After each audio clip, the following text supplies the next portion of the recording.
Graça e paz no Senhor Jesus. Que alegria estar aqui nessa manhã de Escola Bíblica Dominical. Que saudade dos irmãos. Eu estou muito feliz porque eu sei que muitos que não estiveram aqui conosco no domingo passado estão hoje. Sejam muito bem-vindos. Nossos visitantes, já queremos saudá-los em nome do Senhor Jesus. Sejam bem-vindos aqui na nossa EBD em casa, né? E que possamos alegrar os nossos corações, como diz Filipenses 4:4. Alegrai-vos sempre no Senhor. Outra vez vos digo, alegrai-vos.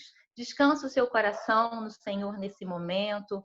Receba a bênção, ouça a sua voz, né? Esqueça agora todos os afazeres, todo corre-corre, reúna a sua família e se prepare para esse momento que você vai ser abençoado em nome de Jesus. E nessa abertura, nós não poderíamos deixar de parabenizar os nossos oficiais. Parabéns, oficiais! Ontem, né, segundo sábado de junho, nós comemoramos o Dia dos Oficiais.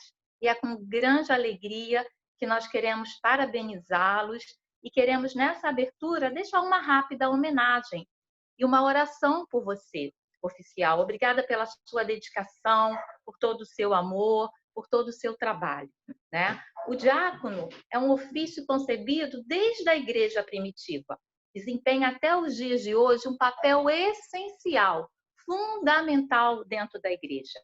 Os oficiais são definidos na Bíblia como pessoas de boa reputação, cheias do Espírito Santo e de sabedoria, respeitáveis, de uma só palavra, irrepreensíveis, como diz o texto de Atos 6. E Paulo também afirma lá em 1 Timóteo 3:13, que aqueles que desempenharem bem o diaconato alcançarão uma posição de honra e muita intrepidez na fé em Cristo Jesus. João Calvino, nos seus estudos, ele fala muito sobre o diaconato. E é importante que Calvino também enfatiza, assim como a Bíblia também, né, o valor essencial do diaconato na assistência social, né? Na assistência social, no amparo aos necessitados, bem como o bom preparo espiritual dos oficiais, que, segundo ele, devem possuir grande conhecimento da fé cristã para o conforto espiritual dos atendidos. Então, o trabalho do diácono, dos oficiais, presbíteros, diáconos, dos nossos oficiais, vai além das quatro paredes da igreja, além de servir a Santa Ceia, de estar ali ajudando no culto. Ele tem esse papel fundamental de atender os necessitados, de visitação, né? Estamos em um tempo onde não podemos visitar, mas onde podemos mandar mensagens, onde podemos, né, estar atentos para as necessidades dos idosos da nossa igreja, né? Não é um papel só dos líderes e do pastor, né? O diaconato, a nossa oração hoje é que o Senhor Jesus estenda a visão dos nossos diáconos, dos nossos oficiais, né? Que já ajudam tanto, mas que eles possam ser usados poderosamente. Nosso desejo é que Deus abençoe todos os nossos oficiais, dando a cada um o privilégio de servir a Deus com integridade, com unção e relevância. Que Deus abençoe a sua família, querido oficial. Que Deus abençoe os cônjuges. Que Deus abençoe os filhos. Que Ele traga conversão para a sua casa. São tantos oficiais que nós sabemos que oram pelos seus esposos, que oram pelos seus maridos, pelos seus filhos.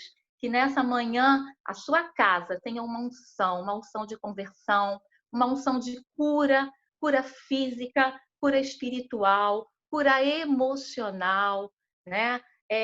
Financeiramente, aqueles que estão precisando, para que haja paz, que haja harmonia, para que possamos dizer: eu e minha casa servimos ao Senhor. Não só nossos oficiais, mas toda a ESEJA Agronomia seja fortalecida no Senhor nessa manhã. Recebam, então, queridos oficiais, essa simples homenagem, né? Todos os anos nós estamos juntos, temos uma programação especial, temos presentinhos, mas hoje nós não poderíamos, nesse iniciozinho aqui de EBD, deixar essa palavra de renovo, agradecer pela sua dedicação, pedir também sabedoria ao pastor Samuel, que conduz esse corpo de oficiais, né? Cada um com as suas ansiedades, cada um com seus pensamentos, desempenhando uma função, que o nosso pastor também seja revestido do Espírito Santo para conduzi-los nas decisões tão importantes, irmãos. Devemos orar pelos nossos oficiais, pelo nosso pastor, pelos nossos oficiais. Muitas vezes não sabemos, né? Mas são tantas decisões as quais eles têm que tomar e nós precisamos de orar por eles. E como Igreja de Cristo, nós precisamos também de respeitá-los quando eles estão no pátio, né? Que eles nos orientam, que orientam os filhos, as crianças. Precisamos vê-los ali como uma figura que está zelando pelo culto, zelando pelo nosso espaço, até uma questão de segurança. Então, receba todo o nosso carinho, que o Senhor realmente dê um renovo, uma unção nesse ministério, e saibam que a ESEJA Agronomia valoriza os nossos oficiais e que deseja que eles sejam abençoados abundantemente nesse ministério. Receba todo o nosso carinho, ok? E nesse momento nós vamos estar orando e depois vamos passar a palavra ao pastor Samuel para o nosso estudo. Vamos estar orando nesse momento pelos nossos oficiais, pelas nossas vidas, entregando nas mãos do Senhor Jesus esse momento de estudo para que ele possa ser um instrumento, o pastor seja um instrumento usado pelo Senhor, para que nós possamos sanar as nossas dúvidas, para que nós possamos vislumbrar essa vinda de Cristo com alegria nos nossos corações. Amém, irmãos? Amém? Então, feche seus olhos nesse momento. Eleve o seu pensamento ao Senhor Jesus. Vamos esquecer todas as coisas que estão ao nosso redor. Vamos orar? Senhor, é com grande alegria, Pai, que nós estamos aqui nessa manhã de Escola Bíblica Dominical. Muito obrigada, Pai, porque é a nossa segunda manhã de muitas outras, até que possamos estar juntos na igreja. Tu sabes como é forte esse sentimento de estarmos juntos, essa necessidade, mas nós sabemos que esse dia já está marcado por Ti. Nós queremos colocar tudo em Tuas mãos. Queremos Te agradecer, Senhor, por termos essa ferramenta do Zoom e termos esse momento de comunhão contigo e com nossos irmãos. Nós queremos, nesse momento, repreender toda a ação do inimigo, que nossas casas tenham paz, que a nossa mente possa quietar-se, que o nosso coração, nesse momento, Pai, seja uma terra árida, pronta para receber a semente, pronta, Senhor, para nos alicerçarmos na Tua palavra. Todo empecilho, Senhor, nesse momento, seja repreendido. E eu quero, Pai, te colocar em Tuas mãos todos os oficiais da nossa igreja. Nós queremos te agradecer pela vida de cada um deles, Senhor, porque são homens, são mulheres que têm seus afazeres, têm suas famílias, têm suas dificuldades, mas estão na Tua casa para te servir. E que cada um deles possam dizer nessa manhã: Jesus, eis-me aqui, faça-me melhor, mostra, Senhor, cumpra, Senhor, os seus propósitos na minha vida, Pai. Que essa seja a oração de cada um deles. Nós te pedimos pelas suas famílias, Senhor. Em nome de Jesus, entra na família dos nossos oficiais e também de cada um que está nesse momento aqui conosco, Pai. Traga conversão para os cônjuges, para os seus filhos, para os seus familiares, que todas as amarras sejam quebradas, em nome de Jesus.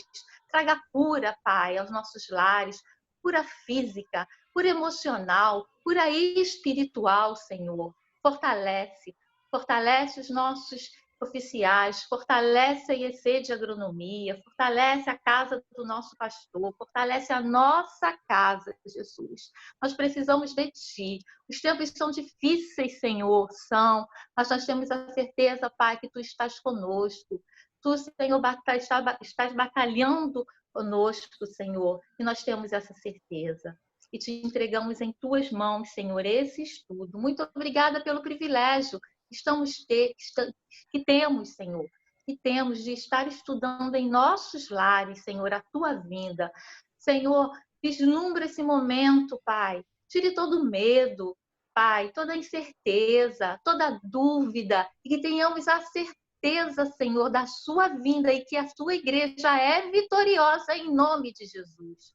Que a igreja é gloriosa, é vitoriosa. E tira, Pai, tudo que nos impede a termos alegria nesse momento da sua vinda. Tudo que nos impede, Senhor, de estarmos estudando e nos alimentando da tua palavra. Muito obrigada por tudo. Obrigada por cada irmão, Senhor, que se programou para estar aqui nesse momento. Que a sua igreja seja despertada para fazer de cada lar de Seja Agronomia uma igreja na escola dominical, uma igreja na terça-feira à noite, no domingo à noite, em nome de Jesus. Tira de nós o desânimo, Pai, a prostração.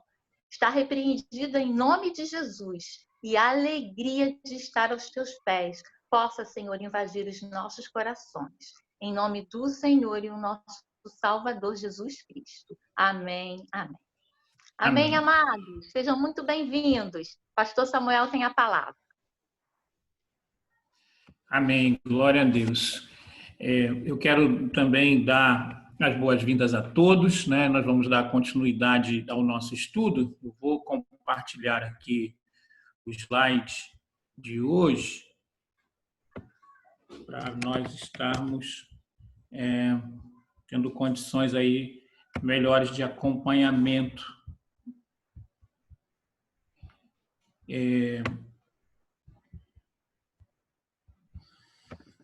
Eu quero também orar pela Elaine, né?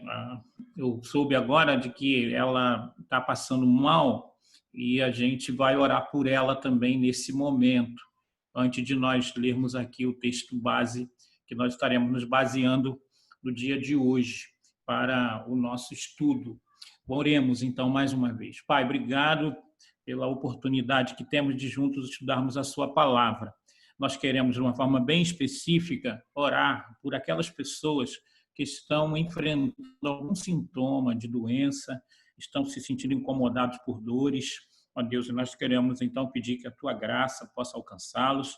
De uma forma específica, nós oramos pela Elaine, para que todo vômito seja repreendido e ela possa, Deus amado, estar ainda hoje gozando de saúde plena para a glória do teu nome. Nos abençoe aqui na nossa lição de hoje e que em tudo isso o teu nome seja glorificado. É a nossa oração, em nome de Jesus. Amém. Queridos, vamos ler então Mateus capítulo 24. Você que está com a sua Bíblia aí, próximo a você, acompanhe comigo a leitura, né? Nós vamos ler do verso 3 ao verso 14 mais uma vez, né? E eu quero ler então nesse momento. Fala assim, Mateus capítulo 24, do versículo 3 ao 14. No Monte das Oliveiras, achava-se Jesus assentado, quando se aproximaram dele os discípulos em particular e lhe pediram: dize-nos quando sucederão estas coisas e que sinal haverá de sua vinda e da consumação do século. E ele lhe respondeu: vede que ninguém vos engane, porque virão muitos em meu nome, dizendo: eu sou o Cristo, e enganarão a muitos. E certamente ouvireis falar de guerras e rumores de guerra. Vede, não vos assusteis, porque é necessário assim acontecer, mas ainda não é o fim. Porquanto se levantará nação contra nação, reino contra reino, e haverá fomes e terremotos em vários lugares. Porém, tudo isso é o princípio das dores. Então sereis atribulados e vos matarão. Sereis odiados de todas as nações por causa do meu nome. Nesse tempo, muitos hão de se escandalizar, trair, odiar uns aos outros. Levantar-se-ão muitos falsos profetas e enganarão a muitos. E por se multiplicar a iniquidade, o amor se esfriará de quase todos. Aquele, porém, que perseverar até o fim, esse será salvo. Será pregado este evangelho do reino por todo o mundo, para testemunho a todas as nações, então virá o fim. Eu quero também destacar hoje aqui com vocês as etapas proféticas dos últimos dias. Nós conversamos a semana passada de que nós precisamos estar entendendo alguns termos que envolvem a volta do Senhor Jesus, que eles são facilmente confundidos. Quero ressaltar esse texto de Mateus, capítulo 24, versículo 42, que fala assim: portanto, vigiem, porque vocês não sabem em que dia virá o seu Senhor, né? Mateus 24, 42. Então, esse texto especificamente, ele está falando de um acontecimento que nós vamos estudar de uma forma específica a semana que vem, que é o arrebatamento. Mas eu quero aproveitar esse texto para que nós possamos tirar as dúvidas sobre alguns termos que muitas vezes nos confundem e nós não conseguimos discernir as etapas proféticas dos últimos dias, ok? Falei a semana passada que os últimos dias começaram com a descida do Espírito Santo e vão até a segunda vinda de Jesus. Nós precisamos estar entendendo, então, as terminologias utilizadas na Bíblia para exemplificar e explicar didaticamente os acontecimentos dos últimos dias, né? Para não ter confusão em relação às etapas proféticas, né? Quero aqui destacar aqui alguns termos que as pessoas às vezes confundem, né? Que são etapas proféticas e que precisam ser entendidas assim, senão você vai ficar um pouco confuso no estudo da escatologia. Os últimos dias eu já expliquei a semana passada, né, que começa com a descida do Espírito Santo e vai até a volta do Senhor Jesus, né? Então, esse termo segunda vinda, nós precisamos entender como um período prolongado de eventos que estarão acontecendo, né? Até nós usamos a seguinte expressão: Jesus está voltando, né? Quando nós usamos essa expressão, aí nós temos condição, então, de estarmos colocando didaticamente as etapas proféticas. Então, a segunda vinda deve ser entendida como um período prolongado de acontecimentos que apontam, né, para o arrebatamento da igreja, a grande tribulação, a Margedon, milênio. Tudo isso está dentro do assunto chamado segunda vinda, né? Também a questão do arrebatamento, nós tivemos a oportunidade de ver isso, que algumas pessoas confundiam o arrebatamento, né, com outro termo que também nós encontramos na Bíblia, que é a manifestação, né? O arrebatamento é o nosso encontro com Jesus nos ares, né? E vamos estudar isso de uma forma bem específica a semana que vem, né? E a manifestação é quando Jesus vai estar voltando até a Terra, né, no final da grande tribulação, para estabelecer o milênio. A gente precisa, então, fazer a distinção entre um acontecimento e o outro. E tem muita gente, então, que confunde, né, essas terminologias, né? Também a Bíblia usa uma outra terminologia para esse período prolongado de eventos que apontam para o estabelecimento do reino do Senhor aqui na Terra, chamado Dia do Senhor, né? Dia do Senhor. Então, todos esses termos precisam ser entendidos dentro daquilo que a Bíblia chama, né, de etapas proféticas, que nós estaremos estudando um por um nesse período aqui de Escola Bíblica Dominical virtual. Quero fazer só uma rápida recapitulação, né? Os últimos dias, base bíblica, Atos 2, 17 a 20, né? Que fala assim: e acontecerá nos últimos dias que derramarei meu espírito sobre toda a carne. Mostrarei prodígios em cima no céu, sinais embaixo na terra, sangue, fogo e vapor de fumaça. o sol se converterá em trevas e a lua em sangue, antes que venha o glorioso dia do Senhor. Né? Então, esse aqui é o texto bíblico para os últimos dias, que você deve entender que começou com a descida do Espírito Santo e terminará, então, com a segunda vinda do Senhor Jesus. Né?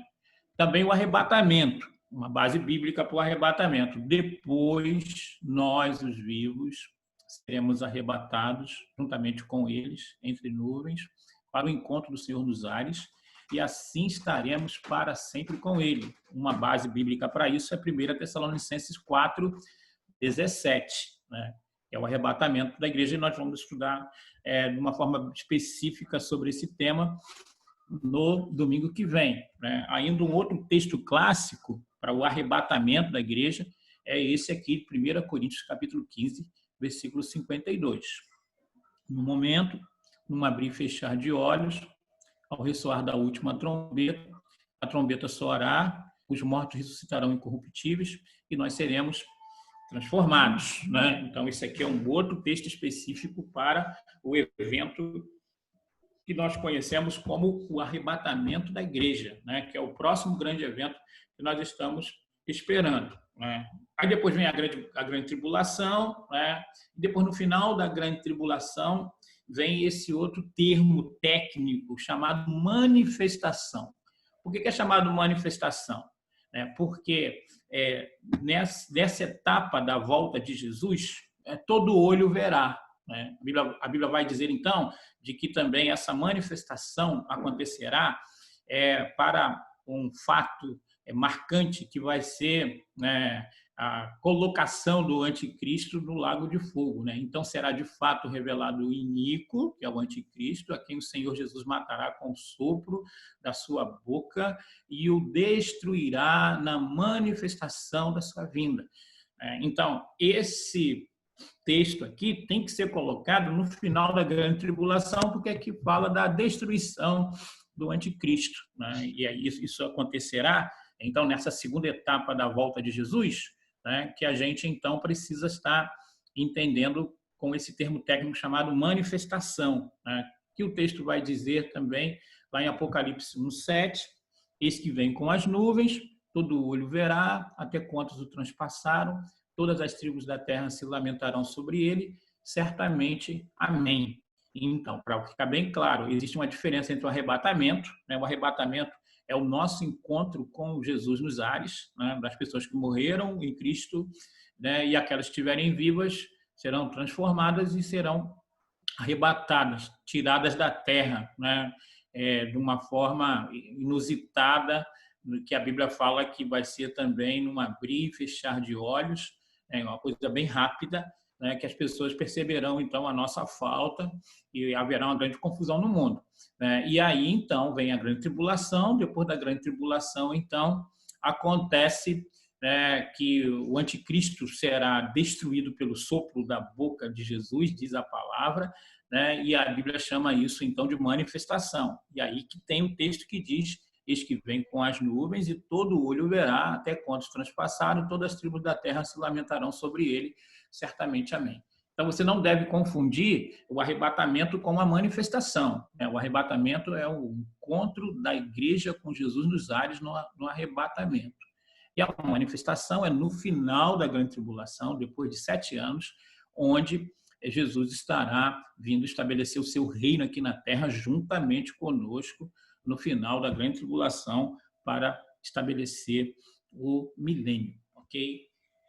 Uma outra confusão que há é sobre as consequências da vinda de Jesus, né, para povos diferentes. E isso traz um pouco de confusão na cabeça de algumas pessoas. Né? A vinda de Jesus será impactante. E aí eu vejo na Bíblia uma divisão didática dos povos existentes. Né? A Bíblia divide os povos como judeu, gentio e igreja. E para cada um desses grupos haverá consequências em relação à volta de Jesus. Né? E também a participação ativa nas etapas proféticas que nós estamos dizendo aqui. Né? Por exemplo, a igreja tem uma participação ativa, né, benéfica em relação ao arrebatamento. Agora, o judeu e os gentios, eles já têm consequências negativas em relação a esse evento, né? E é isso que eu quero compartilhar com vocês, para que você possa saber qual grupo que você faz parte e quais serão as consequências diretas da volta de Jesus em relação a você, né? Da onde que eu tirei essa divisão geral de povos que a Bíblia coloca, né? Eu tirei desse texto aqui, ó, de 1 Coríntios, capítulo 10, versículo 32, né? Que o apóstolo Paulo faz essa divisão didática, ó. Não vos torneis causa de tropeço nem para os judeus, um povo, nem para os gentios, outro povo, nem tampouco para a igreja de Deus, né? Todas as pessoas, né, que aceitam Jesus como Salvador fazem parte da igreja, né? Então pode ser judeu e gentio convertido, fazem parte da igreja. Mas o judeu não convertido, né, Deus tem um plano específico para resgatá-los, né? Os gentios também, que vivem como se Deus não existisse, Deus também tem um plano específico para resgatá-los, para mostrar também a sua justiça, entendeu? Então, nós precisamos entender isso. A volta do Senhor Jesus trará consequências diretas para 3 povos: judeu, gentio e a igreja de Deus, ok? E nós precisamos saber disso porque precisamos avisar as pessoas a respeito das consequências positivas, né, e negativas para a vida de alguns em relação à volta de Jesus, se eles não se prepararem adequadamente. Para os judeus, né, como é que Jesus vai vir para os judeus? Ele virá como Messias e libertador para implantar o milênio. Nós vamos entender melhor as consequências da volta de Jesus para o povo judeu quando estudarmos a grande tribulação. A grande tribulação está diretamente ligada com um propósito especial de Deus em abrir os olhos dos judeus para que eles possam reconhecer Jesus como o verdadeiro Messias. E depois, então, de muito sofrimento, na grande tribulação, o povo judeu vai entender isso. Então, para o povo judeu, Jesus virá como o Messias e libertador para implantar o milênio. Para os judeus, assim. Eu vejo aqui, então, até uma base bíblica para isso. Romanos 11, 26, que diz: e assim todo Israel será salvo, como está escrito. Virá de Sião o libertador, e ele apartará de Jacó as impiedades. E isso vai acontecer na grande tribulação, que nós vamos estudar daqui a 2 domingos. E aí você vai entender as consequências diretas, da grande tribulação na vida do povo judeu. Ok? Para os gentios, os gentios são aquelas pessoas que optam em viver como se Deus não existisse ou se Deus fosse irrelevante. Por exemplo, temos alguns exemplos práticos. As celebridades, alguns políticos, e alguns anônimos também. São pessoas que não se importam com o relacionamento com Deus, não dão valor à palavra. Então, Jesus virá para essas pessoas como juiz, rei dos reis, senhor dos senhores. E aí, então, nós precisamos estar entendendo isso também, e os gentios também terão uma participação bem intensa na grande tribulação. E você vai, então, ter a oportunidade de estudar isso daqui a 2 domingos também. Mas você precisa, então, estar entendendo de que, estudando a grande tribulação, nós estaremos falando especificamente das consequências dessa etapa profética que alcançam de uma forma bem específica os judeus e os gentios. Olha o texto aqui de Salmo 96, 13, que diz: na presença do Senhor, porque vem julgar a terra, julgará o mundo com justiça e os povos consoante a sua fidelidade. Então, aqui é uma palavra específica, escatológica, para os gentios, no Salmo 96, versículo 13. E para a igreja? Para a igreja, Jesus virá como seu noivo para levá-la para si, para a glória celestial, né? E então aí a igreja está diretamente ligada com o evento do arrebatamento positivamente, né? O arrebatamento vai ser algo que vai causar perplexidade e vai trazer muitas consequências, né? Difícil de engolir no primeiro momento para os judeus e para os gentios. Para a igreja de Jesus vai ser a redenção, né? Vai ser uma festa e a gente então vai poder estudar isso de uma forma bem específica a semana que vem, tá? O texto que fala especificamente sobre esse momento positivo para a igreja está em João 14:3, quando diz: "E quando eu for e vos preparar lugar, voltarei e vos receberei para mim mesmo, para que onde estou estejais vós também." Então, Jesus foi preparar lugar e ele vai voltar para nos receber para ele, né? E isso vai acontecer no arrebatamento da igreja, né? E a gente vai ver isso de uma forma bem específica a semana que vem. Até aqui, eu quero que você entenda que existem termos escatológicos que precisam ser estudados separadamente. Quando falamos de últimos dias, estamos falando da etapa completa que envolve a volta do Senhor Jesus, que começou na descida do Espírito Santo e vai até, né, a volta de Jesus. Quando falamos do arrebatamento, nós estamos falando do encontro da igreja com Jesus nos ares, né, para que possamos experimentar as bodas do Cordeiro e também estarmos participando do tribunal de Cristo. Estaremos estudando a semana que vem na questão do arrebatamento, né? Aí precisamos entender, então, a grande tribulação, que é um período específico onde Deus vai trabalhar de uma forma bem direta com os gentios e com os judeus, né?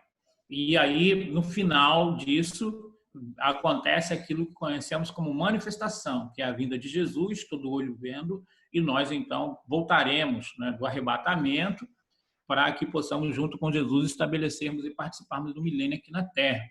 Por essa ocasião também, o anticristo será destruído pelo Senhor Jesus, ok?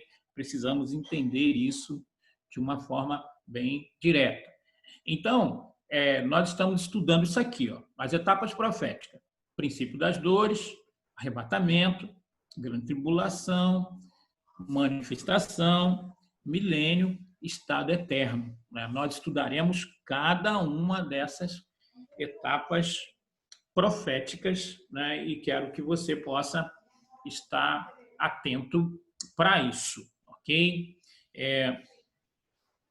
Precisamos entender, então, que nessas etapas proféticas, né, qual é o próximo acontecimento? O próximo acontecimento está diretamente ligado ao princípio das dores e o arrebatamento, ok? Cronologicamente, nós precisamos entender isso. Tá? Aqui, nós temos um acontecimento geral, impactante, que vai acontecer em breve, né? Que é o arrebatamento da igreja. Aí nós precisamos entender também aquilo que a Bíblia chama de princípio das dores, que é o texto de Mateus capítulo 24. Ok? Eu não sei se até aí alguém quer fazer algum tipo de pergunta e se a Miliane entende que seja interessante compartilhar alguma dúvida até aqui. Pastor, por enquanto, o Júnior perguntou se você vai falar dos 144 mil citados em Apocalipse 7. Eu falei para ele não acelerar o processo. Bom, eu vou falar assim. Então, aí envolve o período da grande tribulação, né? Quando nós estivermos estudando sobre a grande tribulação, aí nós falaremos sobre os 144 mil, ok? Mas o mais importante agora é o Júnior estar atento para o arrebatamento e o princípio das dores, tá? Essas duas coisas são mais fundamentais do que os 144 mil, porque os 144 mil não tem nada a ver com ele, tem a ver com os judeus. É verdade. Mas é bom para que ele possa saber e possa explicar às pessoas sobre esse assunto bíblico, ok? Então, peraí, e a Luísa, só que aí a Luísa aproveitou aqui e perguntou a diferença de arrebatamento para manifestação. Não sei se semana passada. Então, o arrebatamento acontece antes da grande tribulação ou no início da grande tribulação. Nós vamos ver esses dois tipos de posicionamento a semana que vem, né? E a base para o arrebatamento, né, está em 1 Tessalonicenses, no capítulo 4, né, e 1 Coríntios, capítulo 15, versículo 52. Ok? Então, esses dois capítulos, 1 Coríntios, capítulo 15, né, principalmente o versículo 52, e também 1 Tessalonicenses, no capítulo 4, né, esses dois textos vai trazer para nós detalhes sobre o evento chamado arrebatamento. 1 Tessalonicenses 4, 13 ao 18, né? E 1 Coríntios, capítulo 15, especialmente o verso 52. Então, ele fala do arrebatamento, que é o encontro dos crentes preparados nos ares com Jesus. Serão arrancados da terra, né, antes da grande tribulação. E a manifestação acontece no final da grande tribulação. Nós não vamos ser arrebatados, vai começar a grande tribulação, e a grande tribulação, então, vai demorar 7 anos. No final desses 7 anos, Jesus volta com aqueles que foram arrebatados, todo olho verá, né? E a gente precisa, então, estar entendendo, então, quando a Bíblia fala a respeito disso.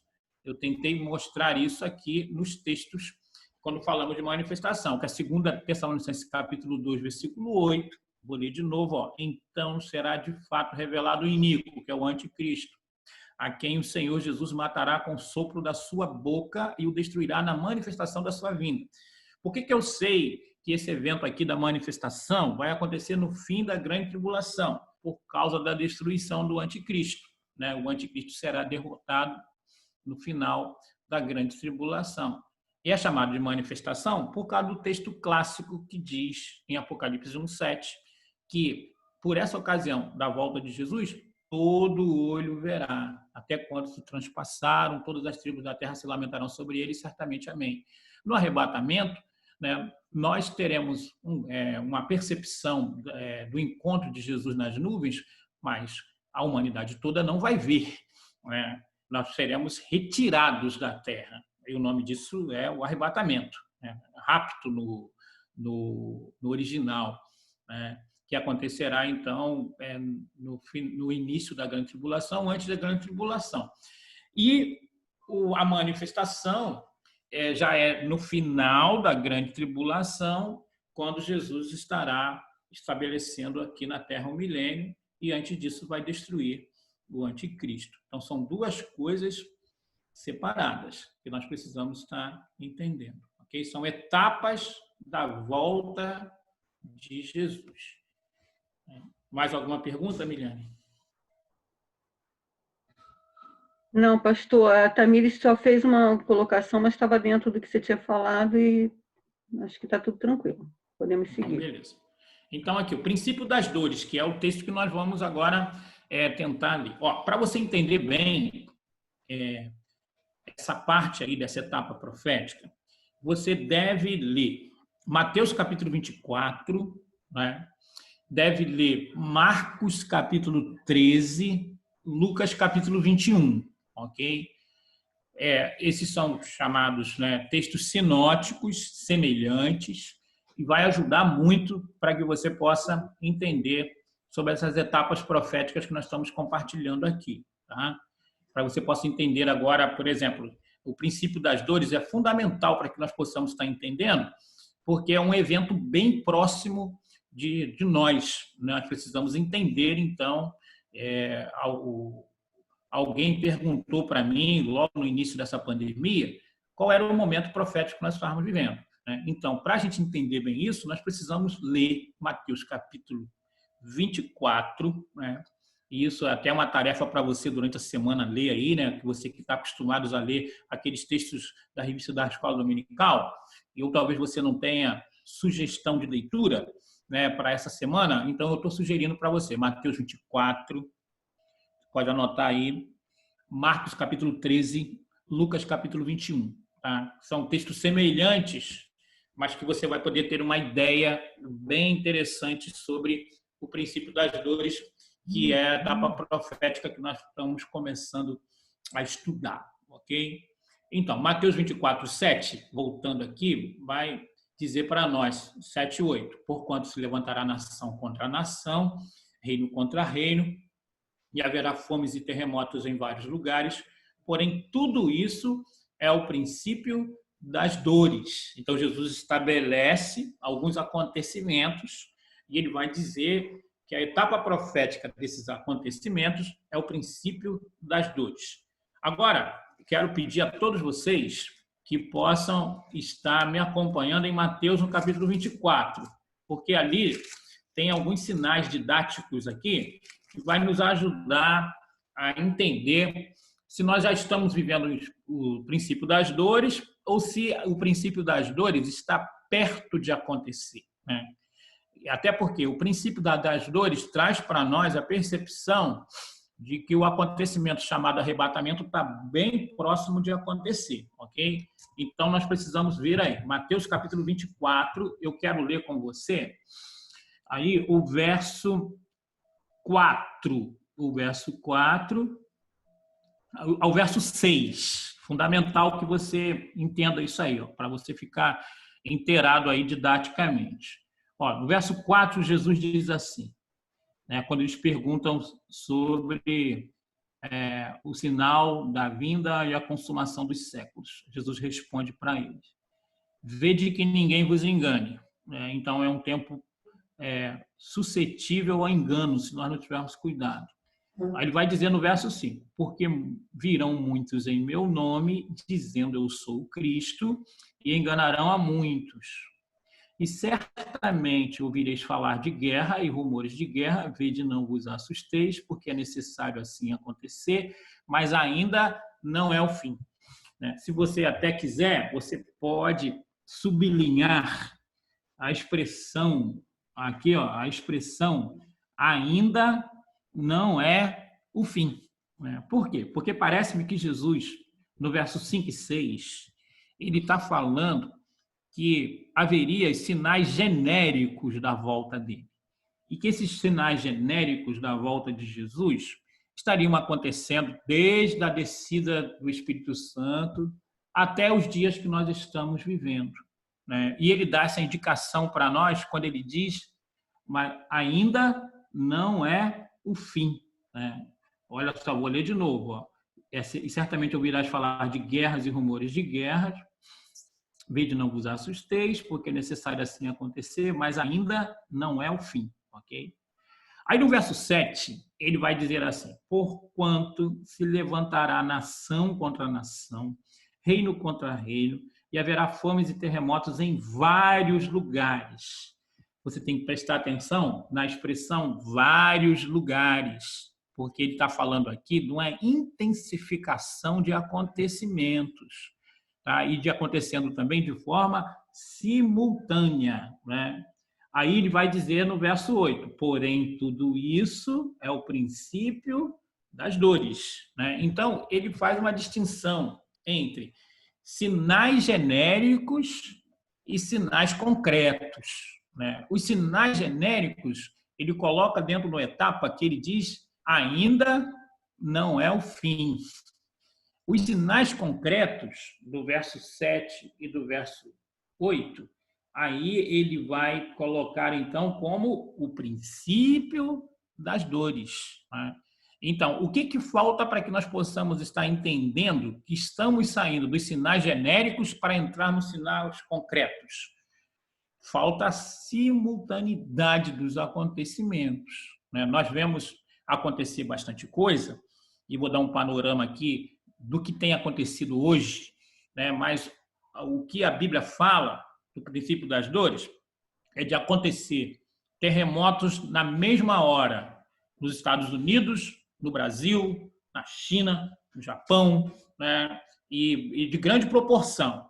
Quando isso estiver acontecendo, a CNN, a Globo, né? A Rádio Tupi, estiverem falando assim, ó, está acontecendo um fenômeno de que simultaneamente está tendo um tsunami no Brasil, na África, na Europa. Então, a gente fica atento que começou, então, os princípios das dores. Essa expressão em vários lugares traz esta verdade para nós, ok? Então, nós precisamos estar entendendo, né, de que existem sinais que traz para nós a certeza de que Jesus está voltando, né? E aí esses sinais, então, são sinais gerais, né? E que a intensificação desses sinais, né, acontecendo simultaneamente, traz para nós uma transição de etapa profética, né? Que estamos saindo dos sinais gerais para os sinais concretos. Quando isso acontecer, nós estamos entrando, então, no princípio das dores, segundo aquilo que Jesus afirma no capítulo 24. Okay? Volto a dizer aqui, para você entender bem isso, explicar, você precisa fazer a separação aí, ó, do verso 5 e 6, né, ainda não é o fim, e do verso 7 e 8, princípio das dores. Okay? São duas etapas que a gente precisa estar entendendo. Ok? Aí, qual o sinal, assim, né, que você deve atentar? Primeiro, um sentimento de angústia muito grande, né? Lucas 21, 28 vai falar: e haverá sinais no sol, na lua e nas estrelas, sobre a terra, angústia entre as nações, em perplexidade por causa do bramido do mar e das ondas, né? Então, esse acontecimento ainda, nesse nível aqui e nessa intensidade, a gente não viu ainda acontecer. Nós vemos um sentimento de angústia, né? Ainda mais nesses últimos dias aí em relação à Covid-19. Mas olha só, levando em consideração que já aconteceram outras pandemias, né? Nós podemos dizer de que a Covid-19 faz parte dos sinais gerais, né, da volta de Jesus. Aponta para a volta de Jesus, sim, né? Mas tudo indica, então, que essa crise vai ser superada, né? Mas devemos estar atentos, então, de que logo, logo, a simultaneidade de acontecimentos vai mostrar para nós de que estamos entrando no princípio das dores, ok? Eu separei aqui alguns números para você entender como é a situação hoje, ok?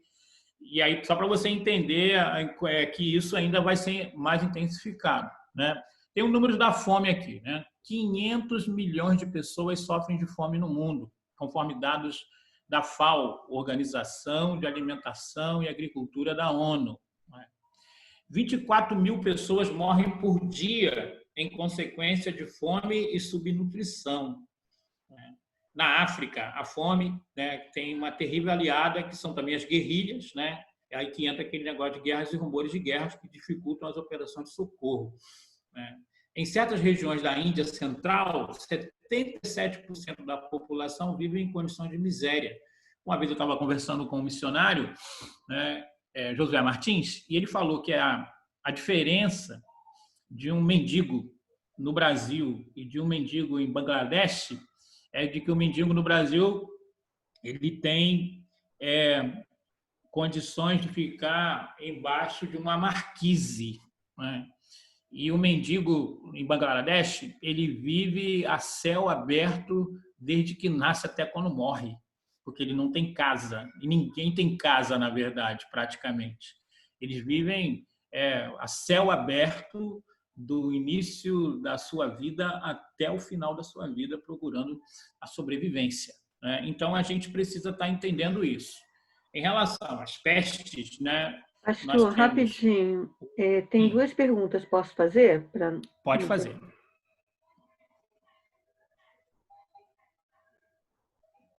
Desculpa, eu mutei meu microfone. A Catilene coloca que ela, se a compreensão dela, né, está certa, de que a palavra fala em vários lugares e não em todos os lugares. Então, que não será necessariamente em todo mundo. O terremoto acontecerá simultaneamente em alguns lugares, mas não necessariamente no mundo todo ao mesmo tempo. Isso aí, em vários lugares simultâneo, mas ele não fala que vai ser... É porque nós vamos entender isso melhor quando estudarmos a grande tribulação. Aí, porque vocês já devem ter ouvido falar sobre os 7 selos, nós vamos estudar sobre isso, né, sobre as 7 trombetas e os 7 flagelos, né, que são intensificação de julgamentos, né? E aí, então, nós vamos ver de que haverá, dentro da grande tribulação, um progresso desses acontecimentos de cataclismas, né, de desordem naturais. E aqui também, lá, vai falar de que não vai ser uma destruição total, né? Os 7 selos têm uma proporção, né? As 7 trombetas têm uma proporção um pouco maior, os 7 flagelos têm uma proporção ainda maior, né, de alcance, e a gente precisa estar entendendo isso. Mas a compreensão dela está correta, em vários lugares simultâneos, mas não na Terra toda no mesmo tempo. E a Lohane, e aí acho que a sua resposta acaba esclarecendo, ela pergunta se os sinais dos princípios das dores serão especificamente fenômenos naturais. Especificamente. Então, especificamente haverá essa intensificação, né? Mas também, provavelmente, tem a questão da apostasia, né? Um aumento muito grande de pessoas que vão negar a fé, né? Volto a dizer, não é o fenômeno das pessoas ficarem com preguiça de acordar cedo para a escola bíblica dominical, né? É negar a fé, dizer que não acreditam mais em Deus, né, que acham a Bíblia um livro completamente natural, né, ou até enganador, que passaram um tempo na igreja, que até lideraram determinadas áreas da igreja, mas que agora sentem repulsa sobre as coisas de Deus. Então, no princípio das dores, esse sentimento vai ser aflorado. Nós vamos conhecer muita gente que vai estar desistindo da fé, né? E aí, provavelmente, também o aparecimento do anticristo, que nós vamos ver a semana que vem como é que se encaixa essa transição do arrebatamento com a grande tribulação, okay? Associado com o princípio das dores. Porque a ideia é de uma mulher grávida, né, que começa a sentir contrações, e essas contrações elas vão aumentando, né? Então, o princípio das dores é o início da contração. A grande tribulação é a intensificação dessas contrações, né? E sempre a Bíblia apresenta, então, como algo progressivo. Então, posso responder a Lohane de que não é só sinais cataclismos, né, de desordem naturais. É também a questão da apostasia e o crescimento daquilo que a Bíblia chama mistério da iniquidade, né, que nós vamos estudar de uma forma melhor a semana que vem, quando estivermos falando sobre arrebatamento e grande tribulação. Ok? Mais alguma pergunta, Miriam? Não, pastor, tranquilo. Então tá. Então a gente precisa entender isso. Qual é a realidade hoje, né? Doenças cardíacas causam cerca de 350 mil mortes por ano no Brasil, né? Mais de 1 bilhão de pessoas no mundo têm pressão alta. 8 milhões de adultos são diabéticos na América Central e do Sul. Um acidente vascular cerebral mata cerca de 6 milhões de pessoas no mundo, né? Fora isso, tem a questão do câncer, né, da malária e tantas outras coisas que têm acontecido. Mas a gente precisa entender, então, de que essas coisas acontecem porque as pessoas também não levam em consideração os avisos que a Bíblia dá. Porque tem muita gente que até não gosta de estudar sobre a segunda vinda, porque eles pensam de que a segunda vinda só fala de catástrofe. Não, a segunda vinda fala de avisos que devem ser reconhecidos, né? E que também, por exemplo, o arrebatamento vai ser uma experiência sensacional para a igreja ficar livre dessas dificuldades todas em que nós estamos enfrentando, né? Fora isso, a Bíblia vai falar, né, que a iniquidade vai aumentar muito, né? Mas ainda nós temos aqui uma estatística sobre o número de mortes na questão de acidentes de trânsito, né? Mais de 40 mil mortes por ano no Brasil, né? Só para você ter uma ideia, cerca de 1 milhão de pessoas morreram na guerra do Iraque, né? Se levarmos em consideração as duas grandes guerras, então nós vamos ver esse número aumentando drasticamente, né? Mas a Bíblia vai estar dizendo para nós que ainda não é o fim, né? O princípio das dores ainda vão vir aí, ok? No princípio das dores, as catástrofes serão mais frequentes e intensas, né? E aí eu tentei responder isso aí com a pergunta feita aí pela Lohane, ok? Então, nós precisamos estar entendendo isso. Tem uma estatística, para vocês terem uma ideia, e é lógico também que isso aqui está diretamente ligado à capacidade de pegar, né, tecnologicamente falando, resultados que antes não era possível. No século XIX, né, tem registrados 41 grandes terremotos, 350 mil vítimas. No século XX, 96 grandes terremotos, 2 milhões de vítimas. No século XXI, 300 milhões de vítimas, né? 25% das vítimas do século XX. Então, nós temos visto, e isso é um dado científico, de que cada vez mais os terremotos têm acontecido com mais intensidade. Isso também ocorre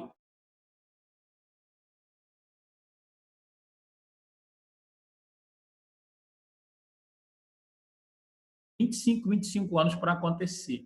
Agora, cada vez mais, esse período aí tem sido encurtado e nós então estamos vendo então que essa intensificação traz para nós o alerta de que estamos prestes a mudar de etapa profética e precisamos estar vigilantes em relação a isso.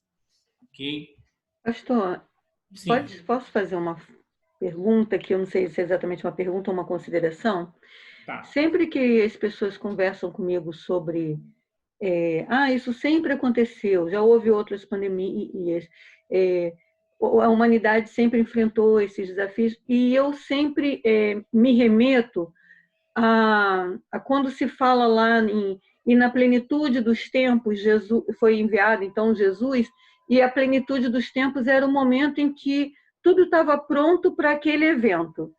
E eu entendo que a tecnologia e que todo o avanço que a gente tem hoje em termos de comunicação, de sistematização, de utilização de chip, de biometria, de falas de humanistas, de reconhecimento, que isso é como se fosse o preparo para essa plenitude dos tempos.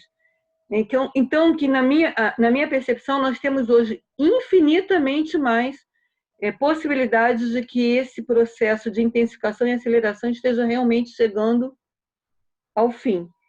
Ao ápice. Então, é verdade. É exatamente isso. O que você precisa, talvez, se essas pessoas der abertura para que você possa ensinar para ela didaticamente, é fazer essa separação aqui que nós encontramos em Mateus, no capítulo 24, usando, então, a didática de Jesus aqui, ó, que ele separa o verso 5 e 6 para falar de uma etapa, ainda não é o fim, o verso 7 e 8 para falar de uma etapa, princípio das dores, né? Até porque, depois do princípio das dores, no verso 9, vai dizer assim, então sereis atribulados e vos matarão, sereis odiados de todas as nações por causa do meu nome. Então, isso aqui já é uma outra etapa, que é a grande tribulação, né? Que a gente vai poder estudar de uma forma mais intensa. Então, nós podemos ver que Jesus se preocupou em relação a isso. Ele dividiu as etapas aqui, né? As pessoas que não percebem porque faz uma leitura muito rápida da Bíblia. Por isso que nós chamamos Mateus 24, Marcos capítulo 13, Lucas capítulo 21 de pequenos apocalipse. Por quê? Porque fala a respeito do fim de uma forma didática, se prestarmos atenção, vamos entender plenamente. O pessoal pensa de que o fim vai ser instantâneo, né? Mas o fim são acontecimentos, né, que estarão acontecendo sucessivamente para que as pessoas possam ter tempo de arrependimento, né? E temos que levar em consideração também que a palavra fim na Bíblia não é o the end, né? Não é as letras subindo no final do filme, né? O fim na Bíblia é a palavra telos, que significa propósito, objetivo, né? E qual é o objetivo de Deus? O objetivo de Deus é que aqueles que passarem no teste da fidelidade possam viver eternamente com Ele, né? E essas coisas que nós estamos falando aqui vai desencadear a possibilidade de que isso aconteça, né? Quando fala de fim, o pessoal pensa, então, de que o fim de todas as coisas. Não. É o propósito de Deus em estar mantendo comunhão plena com aqueles que passaram no teste da fidelidade. E para isso, então, como última cartada, ele vai possibilitar as pessoas, através também desses acontecimentos todos que nós estamos falando aqui, de se quebrantarem na presença de Deus. Ok? Então, Mateus capítulo 24, né, para eu passar aqui para as perguntas finais, precisa ser entendida da seguinte maneira. Ó, aí vai falar aqui, verso 5 e 6, ainda não é o fim, uma etapa profética. Verso 7 e 8, princípio das dores, precisa ser entendido como outra etapa profética. Do verso 9 ao verso 9 até o verso 14, a gente precisa entender o início de uma intensificação de uma outra etapa profética que vai desencadear com a grande tribulação, que nós vamos ver futuramente, né? Mas eu quero alertar. Vocês querem se aprofundar em relação a isso? Nos evangelhos, leiam, anotem. Mateus capítulo 24, Marcos capítulo 13, Lucas capítulo 21, ok? Também, para que você possa entender sobre arrebatamento, né? Sobre arrebatamento, você tem que ler 1 Tessalonicenses capítulo 4, versículo 13 ao versículo 18, né? Se ler o versículo 5, você também vai ter a oportunidade de ver a distinção entre arrebatamento e manifestação. Para entender arrebatamento ainda, 1 Coríntios capítulo 15. 1 Coríntios capítulo 15, ok? 1 Coríntios capítulo 15, né? E aí você vai ter a oportunidade de entender melhor, principalmente a partir do verso 50, verso 50 ao verso 58, ok? E aí, então, o texto clássico que você também vai poder ler é o livro todo de Apocalipse, né? Mas a gente vai paulatinamente levando você a entender essas etapas de uma forma onde você possa também ter argumento para explicar às pessoas que estão à sua volta.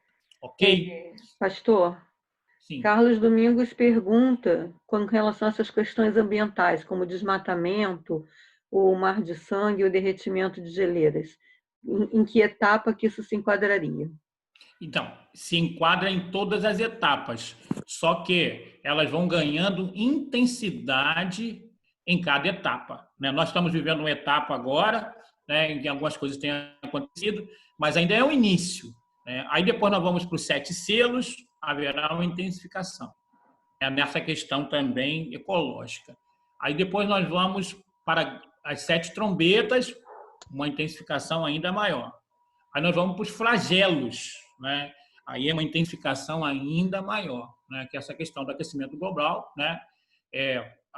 Por exemplo, hoje a Europa já sofre de um verão que antigamente não era comum, né? Até 40 graus, e lá muitos países não têm a estrutura de casas, por exemplo, com ar-condicionado, né? A França, por exemplo, sofreu muito com isso, né? E aí, então, nós podemos ver de que isso é uma mudança e que a ciência comprova de que isso está acontecendo. A questão dos ciclones que atingem o Brasil, né? Um tempo atrás, falar de ciclone no Brasil era algo bem inusitado, né? Agora, também alguns terremotos que alcançam alguns graus que trazem preocupação. Norte de Minas, também o Nordeste, né, tem sofrido com alguns terremotos que já causam rachaduras nas casas, né? Então, a gente precisa estar atentando para isso. Mas, respondendo o Carlos Domingos, uma intensificação, né? Já acontece agora, vai se intensificar mais ainda com a abertura dos 7 selos, vai se intensificar ainda mais com o toque das trombetas, vai ficar mais intenso ainda, muito intenso, né, quando acontecer os flagelos ou as taças, como a Bíblia afirma, né?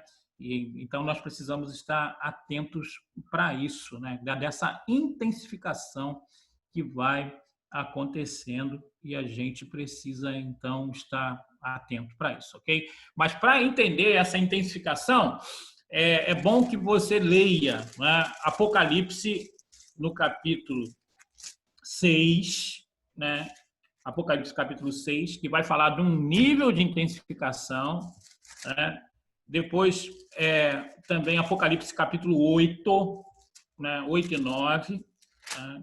E depois Apocalipse do capítulo 15 e 16, ok? Então, você vai entender essa intensificação, ecologicamente falando. Mais alguma pergunta, Milene? Não, pastor, pode seguir. Tá bom. Tá legal. Então, e aí eu também, já vai dar 11h15, eu estou aqui terminando a minha participação de hoje, né? E quero, então, alertar a você que a semana que vem nós vamos estudar sobre arrebatamento e grande tribulação, ok? Aí começaremos a falar um pouquinho sobre esse momento do arrebatamento, vamos falar do tribunal de Cristo, né? E também das bodas do Cordeiro, né? E aí, na outra semana, nós começaremos a falar sobre a grande tribulação, aí falaremos sobre o anticristo, a marca da besta, o negócio do chip, que o pessoal gosta muito, né? Essa questão aí também dos Illuminatis, da Agenda 23, essas coisas mais aí. Daqui a uns 2 domingos a gente vai se deliciar em relação a isso, que eu sei que o pessoal gosta muito disso aí. Ok? Vamos orar, então. Eu volto a palavra para a Miliane. Senhor, eu quero te agradecer pelo interesse do teu povo em estudar a tua palavra. Obrigado, que a pandemia não nos impede de nos aprofundarmos na sua verdade. A pandemia também não impede de realizarmos a escola bíblica dominical com qualidade. Amém. Amém. Nós pedimos a Ti, no nome de Jesus, que o Senhor possa abençoar a cada pessoa. E também, ó Deus, nos prepare para o momento do arrebatamento da igreja. Para que, ó Deus amado, possamos ter um lindo encontro e lembrarmos desse tempo onde estávamos estudando virtualmente sobre esse importante assunto. Ajuda-nos também, nos desperta a avisar aos nossos amigos e parentes sobre esses acontecimentos.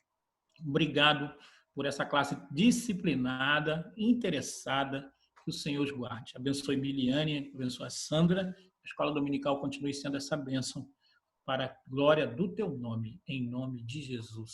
Amém. Miliane e Sandra. Eu vou passar então a Sandrinha, para fazer o encerramento.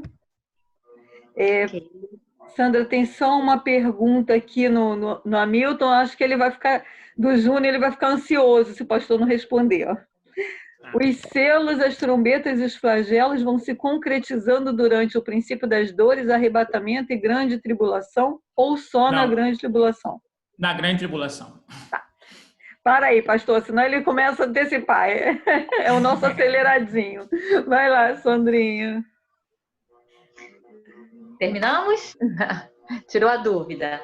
Irmãos, que bênção, né? Nossa, deixa eu ver se eu liguei aqui. Obrigada. Como eu aprendi, momentos preciosos aí na presença do Senhor. Né? Eu já estou ansiosa para o próximo domingo. E você também? Eu já estou ansiosa. Faça suas leituras, né? Eu anotei aqui todos os textos que o pastor, né, sugeriu. Faça essas leituras, se prepare para o próximo domingo.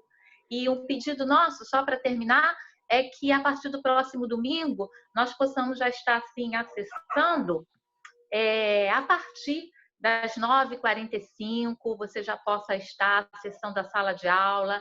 Né? A Miliane, ela abre a sala de aula 9h30, então no máximo 9h45, 9h50, você possa estar já na sala para que possamos, às 10 horas em ponto, darmos esse iniciozinho para usufruirmos mais desses momentos, para que dê mais tempo para as perguntas, né? E para o pastor também ter um tempinho a mais. Então, nós te esperamos no próximo domingo, 9h45, 9h50, e eu e você, juntos na EBD, ok? Queremos agradecer muito a presença de todos, Tenha aí uma semana abençoada e muito obrigada pela sua presença. Receba aí o nosso abraço carinhoso. Deus o abençoe. Miliane.